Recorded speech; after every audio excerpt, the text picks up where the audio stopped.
سورہ مبارک فاتح کے التماس ڈاکٹر مولانا سید قلب صادق صاحب ابن عمدۃ العلماء مولانا سید قلب حسین صاحب کے لیے الفاتحہ۔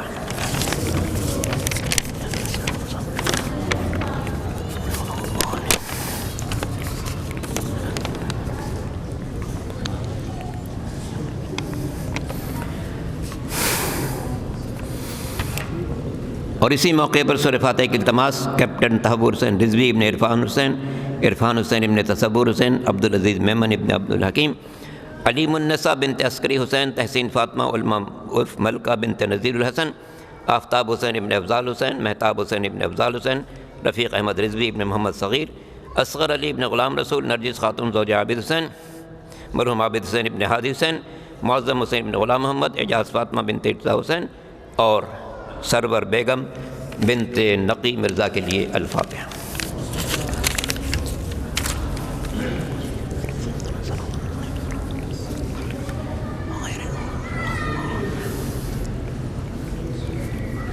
العلیم من الشیطان اللعین الرجیم بسم اللہ الرحمن الرحیم الحمد للہ رب العالمین والعاقبۃ للمتقین والصلاۃ والسلام علی النبی الامی المکی المدنی العربی الہاشمی سیدنا و نبینا ابی القاسم محمد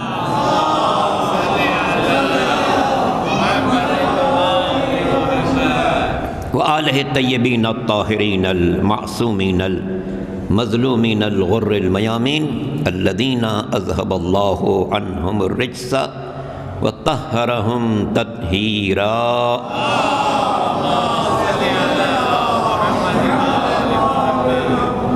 واللعنۃ الدائمۃ الباقیہ علی اعدائہم اجمعین من یوم ظلمہم الی یوم الدین۔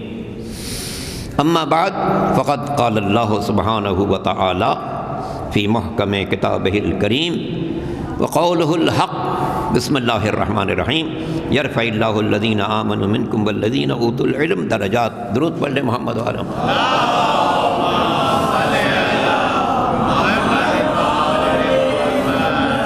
دعا ہے کہ جن مرحومین کے لیے ہم نے فاتح پڑھی ڈاکٹر قلب صادق صاحب کیپٹن تحور صاحب اور دوسرے خاندان کے لوگ، اللہ تعالیٰ ان سب کی مغفرت فرمائے، ان کی قبروں پر اپنی رحمت نازل فرمائے، انہیں جنت الفردوس کی نعمتوں سے سرفراز فرمائے۔ اور ہمارے برادر نوجوانان پاکستان جو گزشتہ 35 سال سے جب سے میری ملاقات ہے نوجوان ہیں، اور اندیشہ یہ ہے کہ آئندہ 35 برس نوجوان ہی رہیں گے۔ درود پڑھ لیں محمد وعلیہ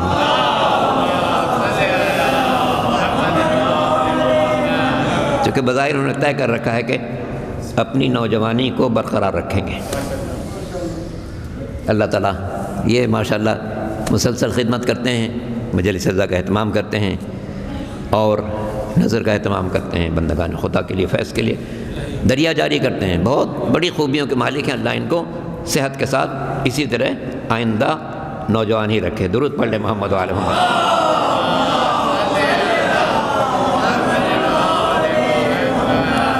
تو بنیادی طور پر یہ مجلس رکھی گئی مولانا ڈاکٹر قلب صادق صاحب کے لیے، باقی اس میں اور بھی لوگ شامل ہیں۔ کیپٹن تحور صاحب یہاں کے رضویہ کی بہت ہی غیر معمولی شخصیت تھی، بہت دیندار، بہت پابند دین، اور بڑے معرکے سر کیے انہوں نے، جہاز پر تھے، کیپٹن تھے۔ کہا کرتے تھے کہ میں نے بارہا موت کو اپنے سامنے دیکھا، لیکن الحمدللہ انہوں نے تمام مراحل کو آسانی سے طے کیا اور جنت الفردوس میں پہنچ گئے۔ ڈاکٹر قلب صادق صاحب ایک بین الاقوامی شخصیت، علم اور آگہی کا ایک چراغ آپ کہہ سکتے ہیں۔ پاکستان جب پہلی دفعہ آئے ہیں، میرا خیال ہے کہ علی متقی جعفری صاحب کے جو صبح کا اشرہ ہوتا ہے اس کے لیے آئے تھے، تو ان کے بیان میں کیسی چاشنی تھی کہ مجمع ان کے ساتھ ساتھ چلتا تھا۔ مجھے اچھی طرح یاد ہے کہ جب انہوں نے مرکزی امام بارگاہ میں مجلس پڑھی، عرصے کی بات ہو گئی، تو نہ صرف امام بارگاہ بھری ہوئی تھی، صحن بھرا ہوا تھا، باہر ٹریفک جام تھا، چھتوں پر لوگ تھے۔ پھر جب وہ یہاں سے حیدرآباد مجلس پڑھنے گئے تو کراچی کے سینکڑوں آدمی حیدرآباد گئے ان کی مجلس کو سننے کے لیے۔ یہ جاذبیت تھی ان کے کلام، ایسی کشش تھی۔ اور پھر دنیا کے ہر بر اعظم میں گئے ہیں وہ آسٹریلیا ہو، وہ امریکہ ہو، وہ یورپ ہو، وہ افریقہ ہو، ایشیا کا کوئی شہر نہیں چھوڑا انہوں نے، ہر جگہ ذکر آل محمد۔ اور آپ دیکھیں ان کے کلام میں کبھی چھینٹے بازی نہیں ہوتی تھی، کبھی چھینٹے بازی نہیں ہوتی، ایسی شستہ گفتگو کہ غیر بھی شوق سے سنیں، شوق سے سنیں۔ مثالاً عرض کروں آپ سے، خالق دین حال کا اشرا جمایا ہوا تھا علامہ رشید ترابی نے، ظاہر ان کے زمانے میں کوئی ان کے مد مقابل تھا ہی نہیں۔ ان کے جانے کے بعد پھر دوسرے لوگ، مختلف لوگ پڑھتے رہے۔ خالق دین حال کے بالکل سامنے اہل سنت کی ایک مسجد ہے، اس مسجد کے منتظمین خالق دین حال کے لوگوں سے گزارش کرتے تھے کہ آپ اپنے مائک کا رخ ہماری طرف نہ کیجیے گا، کیونکہ آپ کے ذاکرین جو کچھ پڑھتے ہیں ہمارے طلبہ برداشت نہیں کرتے اس کو۔ برسہ کی یہ صورتحال رہی کہ مائک کا رخ پھیر دیا جاتا تھا تاکہ ان کی مسجد تک نہ پہنچے، کیونکہ ظاہرین کچھ نہ کچھ چھیٹے بازی تو کرتی ہیں۔ لیکن جس سال قلب صادق صاحب نے وہاں اشرا شروع کیا، پہلی مجلس میں جو ان لوگوں نے سنی تو منتظمین نے خالق دین حال کے منتظمین سے گزارش کی کہ جناب پلیز اپنے مائک کا رخ ہماری طرف کریں، اس لیے کہ ڈاکٹر صاحب جو باتیں بتا رہے ہیں اس کی ہماری نسل کو بہت ضرورت ہے۔ درود پڑھ لیں محمد والے۔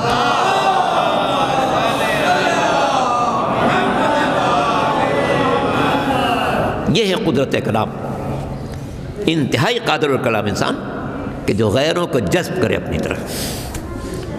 تو اس لحاظ سے دنیا کی جس علاقے میں جاتے تھے، سائنسی معلومات، عہد حاضر کی معلومات۔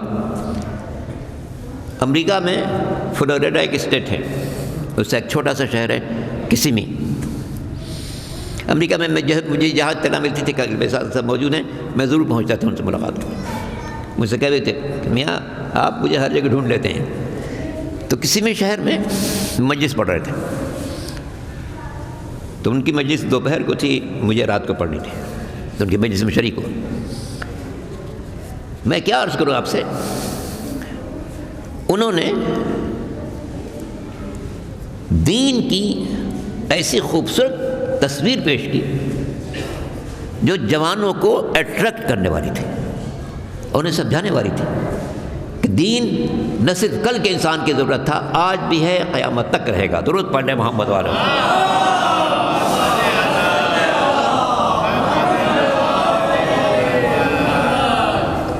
ایک بات ان کی اور پہنچاؤں آپ تک،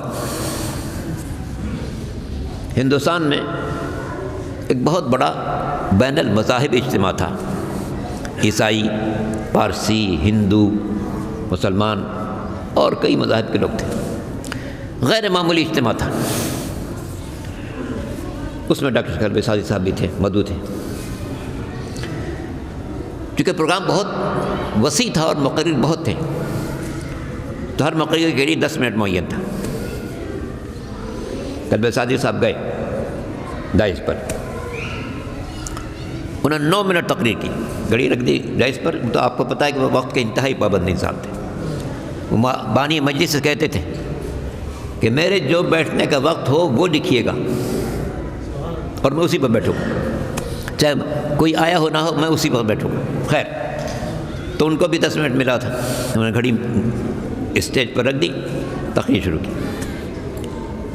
9 منٹ تقریر کی، مگر قرآنی آیات سے ایسی سجی ہوئی اور اسلام کی ایسی خوبصورت تصویر پیش کی کہ غیر مسلم بھی تالیاں بجا رہے تھے، واہ واہ کر رہے تھے۔ درود پڑھ لیں محمد علیہ۔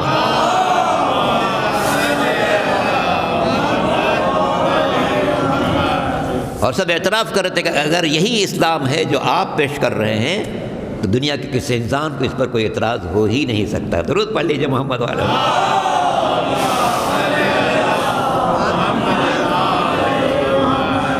انسانیت کا غیر معمولی درد تھا ان کے دل میں. لکھنؤ میں انہوں نے اپنی ذاتی کوششوں سے پہلے ایک یونٹی اسکول قائم کیا، پھر وہی یونٹی کالج میں تبدیل ہوا. یونٹی اسکول انہوں نے قائم کیا مفتی گنج کے علاقے میں. مفتی گنج کا علاقہ متوسط لوگوں کا علاقہ ہے، کچھ غریب کچھ متوسط.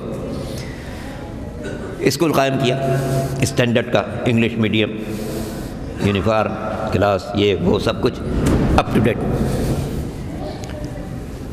محلے کے لوگوں سے بھائی اپنے بچوں کو بھیجیں. کچھ لوگ اپنی غربت کی بنا پر نہیں بھیج پاتے تھے. انگلش میڈیم میں فیس بھی زیادہ ہوتی ہے، پھر اس کے لوازمات بہت ہوتے ہیں. ڈاکٹر صاحب نے سب سے گزارش کی، پورے محلے میں گئے کہ بھائی اپنے بچوں کو بھیجیں، ان کو تعلیم دیں، ان کا مستقبل سنواریں. کچھ لوگوں نے کہا کہ جناب ہم لوگ انتہائی غربت کا شکار ہیں، یہ میرا بچہ کسی ہوٹل میں کسی جگہ کام کرتا ہے، تھوڑے پیسے لے کے آتا ہے، اس سے گھر کا خرچہ چلتا ہے. پوچھا کتنا لاتا ہے؟ کا اندازاً 3000 تو لاتا ہے. ڈاکٹر صاحب نے کہا کہ وہ 3000 میرے ذمے، آپ بچے کو باہر اسکول میں بھیجیں، اس کا یونیفارم میرے ذمے، اس کی فیس میرے ذمے، اس کی کتابیں میرے ذمے، اور جتنے پیسے یہ مہینے میرے میں کماتا ہے وہ مجھ سے آپ لے لیا کریں. درود پڑھ لیں محمد والے.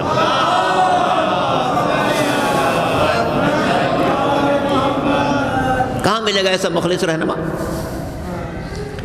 ان کے مرنے پر اہل سنت کے بڑے علماء نے اعتراف کیا ہے. کب مسلمانوں کو پتہ چلے گا کہ ان کا کتنا بڑا سرمایہ دنیا سے اٹھ گیا، کتنا بڑا سرمایہ اٹھ گیا. کیونکہ یہ غیر معمولی بات ہے کہ آپ اپنے بچے کو بھیجیں، اس کی فیس ہم دیں گے، یونیفارم ہم دیں گے، کتاب ہم دیں گے، مہینے بھر میں جو کچھ یہ کما سکتا ہے وہ سے میں آپ کو دیں گے. بچے کو پڑھاؤ، بچے کو پڑھاؤ، اس کا مستقبل روشن کرو. تو اس طرح انہوں نے غیر معمولی خدمت انجام دی. پھر ایک ایرا میڈیکل کالج قائم کیا، اسی مفتی گنج سے قریب علاقہ ہے سرفراز گنج. وہیں پر مجھے لے گئے تھے، بٹھایا، بہت دیر پورے ہاسپٹل کا معائنہ کرایا، بلا تفریق، ہندو بھی، مسلم بھی، شیعہ بھی، سنی بھی، سب اسے پڑھ رہے. غرض ان کی یہ تھی کہ اپنی نئی نسل کو تعلیم سے آراستہ کر دو. مزاحی آدمی بھی تھے، بڑے مزاح کرتے تھے. میں بیٹھا تھا ان کے آفس میں، تو کسی نے فون کیا، ڈاکٹر صاحب آپ سے ملاقات کرنی ہے. کہنے ٹھیک ہے آ جاؤ. کہنے آپ سے تنہائی میں ملاقات کرنی ہے. کہنے ٹھیک ہے آ جاؤ. جب اس نے دوبارہ اصرار کیا کہ نہیں آپ سے تنہائی میں بات کریں، کہنے لگا ہاں میں تمہیں بیت الخلا لے جاؤں گا، اس سے بہتر تنہائی کہیں نہیں ہوتی ہے. درود پڑھ لے محمد والے.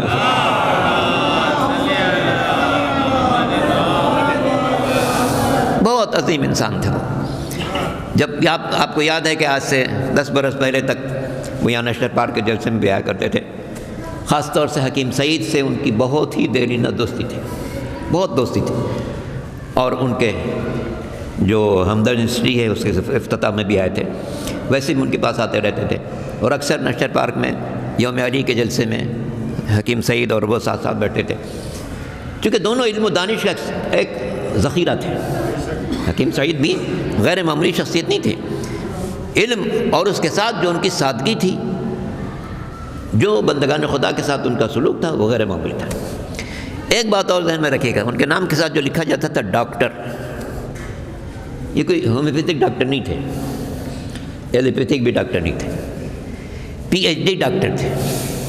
مگر پی ایچ ڈی کس چیز میں کی تھی انہوں نے؟ سنسکرت زبان انتہائی مشکل زبان ہے. ہندی آسان ہے، سنسکرت مشکل ہے. جس طرح حساب آسان ہے، الجبرا مشکل ہے. متوجہ نا؟ حساب آسان ہے، الجبرا مشکل ہے. اس طرح ہندی آسان ہے مگر سنسکرت مشکل ہے. انہوں نے اس سنسکرت کا انتخاب کیا اور کہنے میں سنسکرت سے پی ایچ ڈی کروں گا، اور سنسکرت میں پی ایچ ڈی کرنے کے بعد ان کے اس نام کے ساتھ ڈاکٹر لکھا جانے لگا، اور انہوں نے واضح کیا کہ انسان اگر کسی طرف محنت کرے تو اللہ اس کو ضرور نوازتا ہے۔ درود پڑھ لیجئے محمد والے۔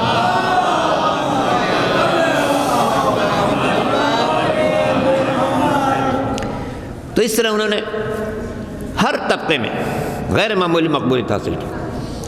لکھنؤ میں جہاں بارگاہ اصلی ہے، جہاں ان کے بھتیجے مولانا کلبے جواز صاحب امام جمعہ و جماعت ہیں، بہت غیر معمولی بڑی مسجد ہے، اور اس کی بارگاہ اتنی بڑی ہے کہ کبھی پر ہو نہیں پاتی، اتنی بڑی بارگاہ۔ محرم میں بھی، عاشور کے دن بھی، کسی موقع پر بارگاہ بھر نہیں سکتی، اتنی وسیع ہے۔ تو اس بارگاہ کے بالکل سامنے برائے اہل سنت کی ایک مسجد ہے، ٹیلے والی مسجد، مشہور ہے ٹیلے پر، چونکہ ٹیلے پر ہے تو ٹیلے والی مسجد مشہور ہے۔ اس مسجد سے سال بھر ہمارے خلاف کچھ نہ کچھ باتیں ہوتی ہیں، سال بھر کچھ نہ کچھ باتیں ہوتی رہتی ہیں، چونکہ انہیں لوگوں کی ہے۔ مگر قلب صادق صاحب نے ایسی جگہ بنا لی تھی دلوں میں کہ ان کی نماز جنازہ اپنے طور پر جہاں ہوئی، اس کے بعد ٹیلے والی مسجد کے لوگوں نے درخواست کی کہ یہ ہمارا بھی عالم تھا، ہم بھی اس کے نماز جنازہ پڑھیں۔ یعنی جہاں سے ہمارے خلاف باتیں کی جاتی ہیں وہاں کے لوگ ریکویسٹ کر رہے تھے کہ ہمیں اجازت دیں کہ ہم اس کی نماز جنازہ اپنے طور پر بھی ادا کریں۔ درود پڑھ لیں محمد علیہ۔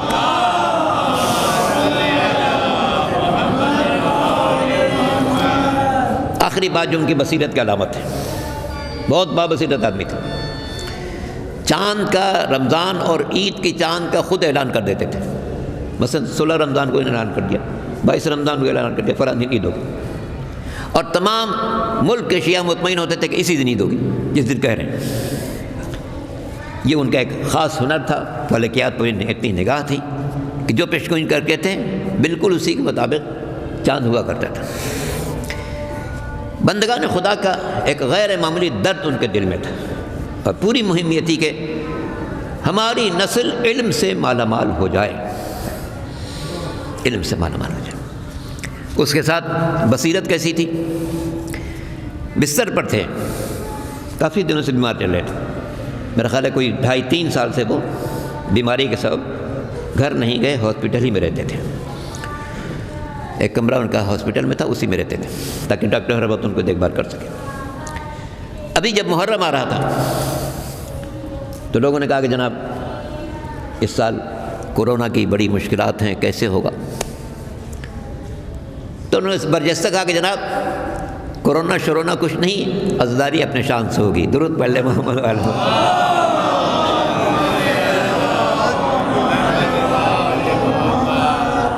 اور خود آپ نے دیکھا کہ محرم سے پہلے بھی کورونا عروج پر تھا، لیکن پہلی محرم سے 8 ربیع الاول تک ہماری تمام مجالس، ہمارے تمام جلوس، ہمارے تمام عروس اعضاء سب انتہائی شان و شوکت سے منائے گئے، اور ایام اعضاء ختم ہونے کے بعد پھر اس نے اپنا رخ کر لیا۔ درود پڑھ لیں محمد علیہ وسلم۔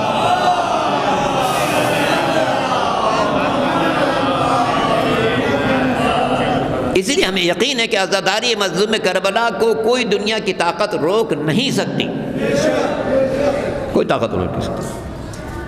جب 21 رمضان کو جلوس کا مرحلہ آیا، ظاہر اس وقت بہت سختی تھی، تراویح کی اجازت نہیں دی جا رہی تھی، مسجدوں میں نماز نہیں ہو رہی تھی۔ چیف منسٹر سید مراد علی شاہ کے پاس ہم لوگ گئے۔ اس سے پہلے یہاں مارٹن روڈ میں ایک اجلاس کیا تھا جعفر الائنس نے، اس میں نے یہ بات کہی تھی کہ گورنمنٹ نے اجازت نہ بھی دی اور ہر ایک کو روک دیا، تو جو اس جلوس کے بانی ہیں ڈاکٹر عارف، وہ علم لے کے چلیں گے اور میں ان کے پیچھے پیچھے ماتم کرتا ہوا ایران تک جاؤں۔ یہ میں نے اپنی قوم سے کہہ دیا تھا۔ ضرور پڑھ لیں محمد علیہ۔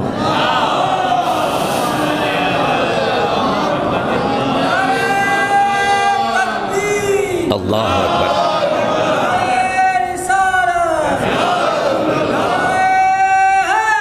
یا علی۔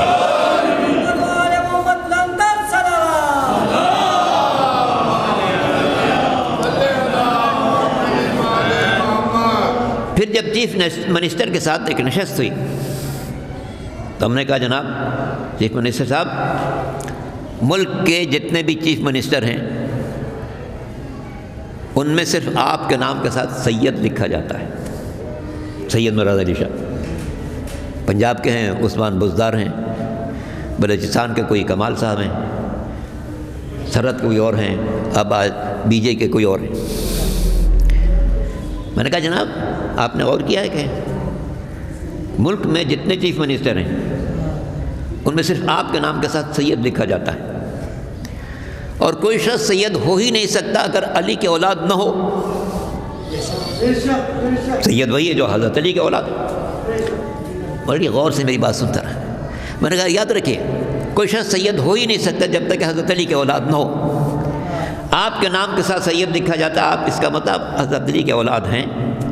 تو کتنے تعجب کی بات ہے کہ علی کی اولاد اور علی کے جلوس کے لیے ممانعت کریں. آپ کے نام کے ساتھ جب علی سید لکھا جاتا ہے اس کا مطلب آپ علی کے اولاد ہیں. تو یہ کتنے تعجب کی بات ہے کہ جو علی کے اولاد ہے وہ اس جلوس کو روکے جو حضرت علی کے نام پر ہے. بڑی غور سے اس نے کہا نہیں ہم روک نہیں سکتے، جلوس اٹھے گا، منظم اٹھے گا. درود پڑھنے محمد علیہ.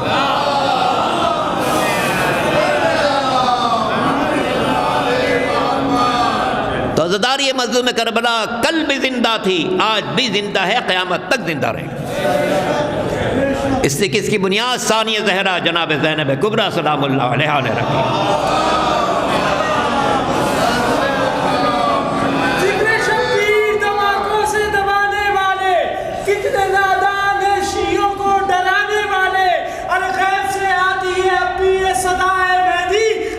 شبیر کرو ہمیں بچانے والے. ماشاءاللہ.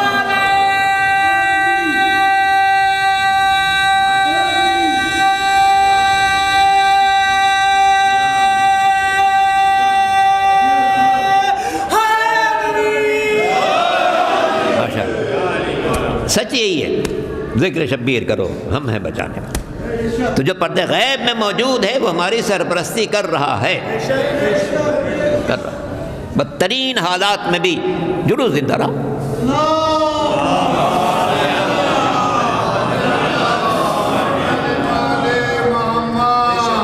محرم کے بعد بھی آپ نے دیکھا کہ ملک میں ان تکفیریوں نے ریلی نکال رہے ہیں، جلسے کر رہے ہیں، جلوس نکال رہے ہیں، ہمارے خلاف باتیں کر رہے ہیں کہ جناب ہم کے جلوس نہیں اٹھنے دیں.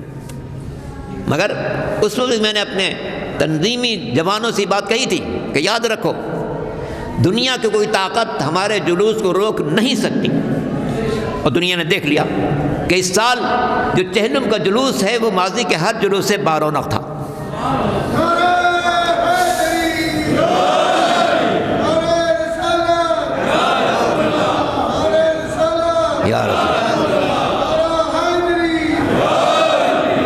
اس لیے کہ ہمارے جلوسوں کے پشت پر شہزادی کونین خاتون محشر انسی ہورا جناب فاطمہ زہرا کی دعا چل رہی ہے.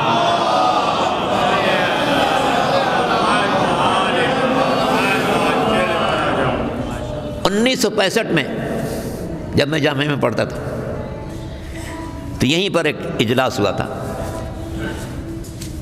علامہ سید محمد دہلوی کی قیادت میں. اس میں سچے بھائی نے ایک بڑی مرصع نظم پڑھی تھی، اونچا رہا ہے اپنا علم حیا علی خیر العمل. غیر معمولی جوش تھا. اس میں واضح کیا تھا، اس وقت پورے مائدین پورے ملک کے یہاں پر جمع تھے اسی حال کے اندر کہ جناب یہ علم ہمیشہ اونچا رہے گا، دنیا کی کوئی طاقت اسے روک نہیں سکتی.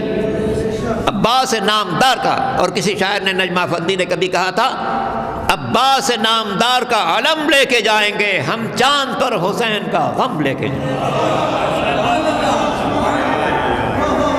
شاعر نے تصور پیش کیا کہ اگر کبھی انسانی آبادی چاند تک پہنچی تو ہم عباس نامدار کا علم لے کے جائیں گے، ہم چاند پر حسین کا غم لے کے جائیں گے. کیونکہ یہ غم ہماری زندگی کی علامت ہے، زندگی کی علامت ہے. دنیا کی طاقتیں مٹ جائیں گی، غم حسین زندہ رہے گا. سچ کہا ہے کسی شاعر نے، انسان کو بیدار تو ہو لینے دو، ہر قوم پکارے گی ہمارے ہیں حسین. اور اس کی تصدیق ہے غور کیجئے، زیادہ وقت آپ کو نہ لوں، اس کی تصدیق ہے۔ آج سے 50 برس پہلے اگر کوئی شخص یورپ جاتا، اسے ڈھونڈنا پڑتا کہ کہاں مجلس ہو سکتی ہے۔ یورپ میں کسی ایک جگہ کوئی مرکز نہیں تھا، لندن میں ایک ادارہ جعفریہ تھا بس۔ اب خود لندن میں 50 امام بارگاہیں ہیں، اور یورپ کا کوئی قابل ذکر شہر نہیں ہے جہاں پر حسین کی عزاداری نہ ہو رہی۔ 1987 میں جب میں پہلی مرتبہ کینیڈا گیا تو وہاں 3 امام بارگاہیں تھیں، اب وہاں پر 350 امام بارگاہیں۔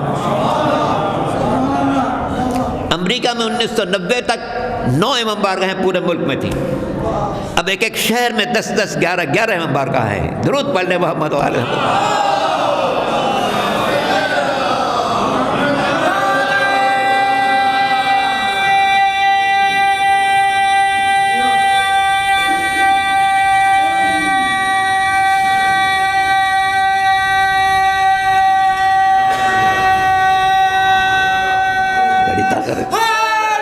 ماشاء اللہ بھائی، زندہ باد، ماشاء اللہ۔ تو یہ عزاداری کو دنیا طاقت روک نہیں سکتی ہے، پشت پر سیدہ کی دعا ہے۔ جہاں سیدہ کی دعا شامل حال ہو اسے کون روک سکتا؟ خوش قسمت ہے انسان جسے عزاداری کا موقع مل جائے، فرش ایسا بچھانے کا موقع ملے، ذکر مظلوم کربلا کرنے کا، سننے کا موقع ملے۔ ماتم کی صدائیں بلند رہیں گی، نہ ہو ماتم کو کوئی روک نہیں سکتا، جلوس کو کوئی روک نہیں سکتا، مجالس کو کوئی روک نہیں سکتا۔ اس لیے کہ جیسا کہ ابھی برادر نے پڑھا کہ امام زمانہ فرما رہے ہیں مجلس کرو، ہم تمہارے بچانے والے۔ تو پشت پناہ ہی سرکار قائم آل محمد کی ہر دور میں ہمیں حاصل رہی ہے اور حاصل رہے گی۔ یہ عزاداری امانت ہے۔ کس کی امانت ہے؟ اس بی بی کی امانت ہے جو کوفہ و شام کے بازاروں میں رسیوں میں بندھی ہوئی ہے۔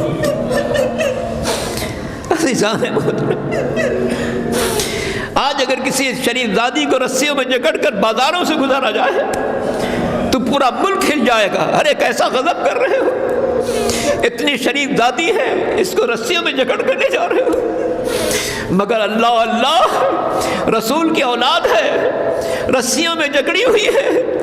کبھی کوفے کا دربار ہے، کبھی شام کا بازار ہے۔ اللہ اکبر۔ راوی کہتا ہے میں وہ منظر کبھی بھول نہیں سکتا جب شہداء کے سر نیزوں پر چل رہے تھے، ان کے پیچھے کچھ بیویاں تھیں جنہیں رسیوں میں باندھا گیا تھا، ان کے درمیان ایک بیمار بیٹھا تھا جس کے ہاتھوں میں ہتھکڑیاں تھیں، پیروں میں بیڑیاں تھیں، کمر میں لنگر تھا، گلے میں توق خاردار تھا۔ وہ بیمار کہتا ہے وقعت ذلیلا فی دمشق کاننی من الزنج عبد غاب عنہ نصیر، مجھے یوں کھینچ کر لے جایا جا رہا تھا جیسے میرا پیغمبر سے کوئی تعلق نہ ہو، میں وہ حبشی غلام ہوں جس کا کوئی پرسہ نہال موجود نہ۔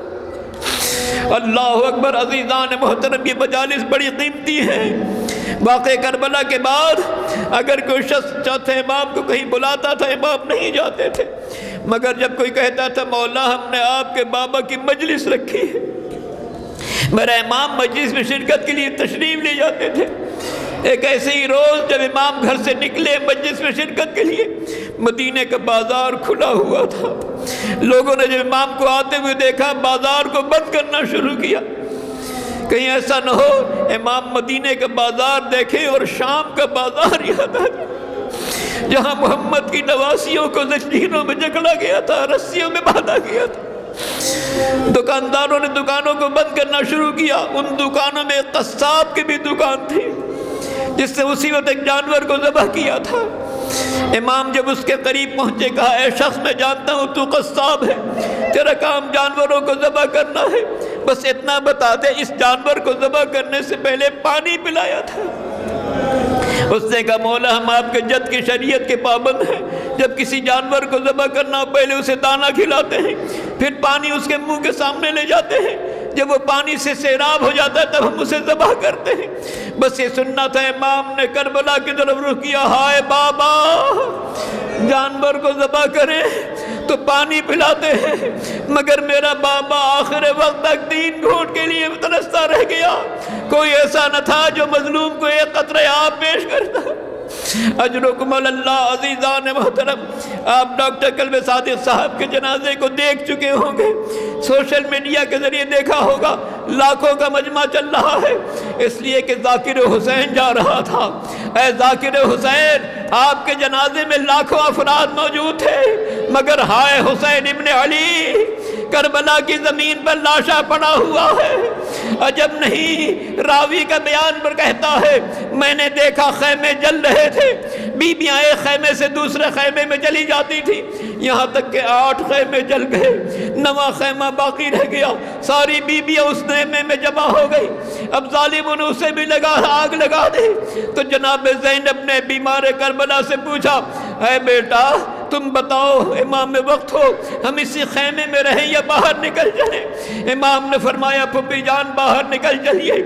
مگر جب میرے چوتھا امام خیمے سے باہر نکلا، اپنے بابا کا جب عالم دیکھا، زمین گرم پر لاشا تڑپ رہا تھا، نوکے نیزہ پر سر مبارک تھا۔ عجب نہیں چوتھے امام نے اپنے بابا کو پکارا ہوگا، السلام علیک یا ابا عبداللہ، اے میرے بابا، اگر میرے ہاتھوں میں ہتھکڑیاں نہ ہوتی، پیروں میں بیڑیاں نہ ہوتی، کمر میں لنگر نہ ہوتا، آپ کو کفن دیے بغیر نہ جاتا۔ ہائے میرے بابا، عجب نہیں جنت البقیع سے سیدہ کی آواز آ رہی ہوگی، ہائے میرا حسین جسے چکی پیس پیس کر پالا تھا، گورے غریبہ میں لاشا بے کوہر و کفن پڑا۔ افلاک سے آواز آ رہی تھی، واہ حسینہ، واہ حسینہ، واہ حسینہ۔ خداوندہ ہماری اس مجلس اعزا کو اپنی بارگاہ میں قبول فرما، ہمارے گناہان صغیرہ و کبیرہ کو معاف فرما، حاضرین مجلس کو فردن فردن ان کی جملہ حاجات میں کامیابی عطا فرما۔ میرے مالک تجھے واسطہ ہے محمد و آل محمد کا، بیماروں کو شفا کامل عطا فرمائے، جو مومنین اپنے دل میں کوئی حاجت رکھتے ہوں ان کے حاجتوں کی تکمیل فرما، جو بے روزگار ہیں انہیں روزگار فراہم فرما، جو برسر روزگار ان کو روزگار میں اضافہ فرما، جو بے اولاد ہیں انہیں اولاد کی نعمت عطا فرما، جو صاحبان اولاد ہیں ان کے اولاد کو ترقی و کمال تک پہنچا۔ آخر میں سورہ فاتحہ کی پھر ایک بار التماس ڈاکٹر قلب صادق صاحب کے لیے، کیپٹن تحور صاحب کے لیے اور ان کے خاندان کے تمام مرحومین اور جنوں کے نام پڑھے گئے ان سب کے لیے الفاتحہ۔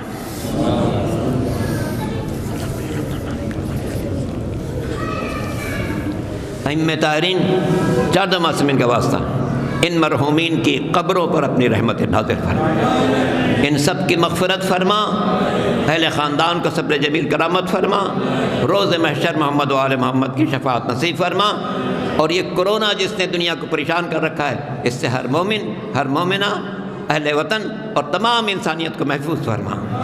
ربنا تقبل منا انک انت السمیع العلیم برحمتک یا ارحم الراحمین۔